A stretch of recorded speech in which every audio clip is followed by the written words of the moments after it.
Well, welcome everybody to the online program for the alumni of the Sunshine Coast Health Center. And we've been talking about the stigma of addiction, or what I call the dominant narrative. This story of what an addiction is and what's happening to the addict and what they will need to do for recovery seems to be almost stereotypical, which we can see, for example, if we watch Michael Keaton in Clean and Sober, or Sandra Bullock in 28 Days, or even Meg Ryan in When a Man Loves a Woman. But this idea that there is something defective about having an addiction, and that this defectiveness usually includes the idea that the person is out of control. They simply cannot control themselves anymore. And so they'll do things that are terrible and embarrassing and everything else. And again, it's not that Sandra Bullock is a horrible person. She's just trapped by the addiction, or at least the character she plays in 28 Days, right? Now, this stigma of addiction, this narrative that says the addict is defective, one of the big problems with it is we've noticed is that it can actually prohibit good recovery. If you've actually internalized the stigma of addiction, if you believe, for example, there's something defective about you, that maybe you're incapable of making a good decision, or that somehow you've become narcissistic and in denial and have an addictive personality and all these other things that they talk about as part of the stigma, this may not help you a whole bunch in recovery. And here's the reason. Let's say you believe you are defective, that you are different.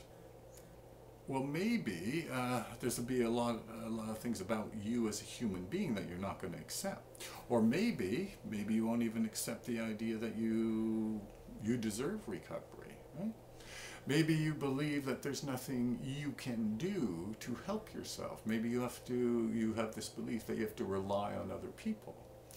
Maybe if your family puts a bunch of ultimatums on you, you may just crash and burn and go with all the ultimatums simply because you feel guilty and you felt that, they have every right to treat me like this and to order me around and tell me what I have to do and all that kind of thing, right? These kinds of things are not useful for recovering from addiction. And again, we now know this from research, and there are some researchers like Jason Luama who's actually done research and shown that the stigma, and whether it's the social stigma or what he calls the self-stigma, is actually a barrier to good recovery. And if it's very powerful, it can be a real problem to recovery. In fact, I know people who have attempted to recover and then relapsed, and then they just couldn't take it anymore and actually committed suicide. It can be that stigma can be that powerful, right?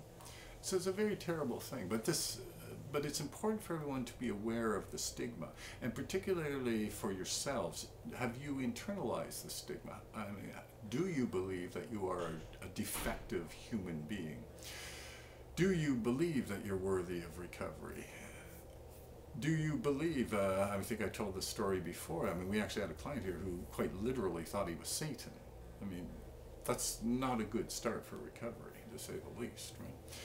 But if you have all of these beliefs, this won't do you, it doesn't mean you won't get recovery, but it means it's going to be a lot tougher, right? Can you look at yourself as just a regular old human being who happens to be trapped by an addiction? Do you believe that somehow you're seriously mentally ill? This is the only possible explanation for why you actually succumb to the drugs. Right? All of these ideas are not helpful for good recovery. Anyway, that's this month's program, and we'll be back next month with another topic.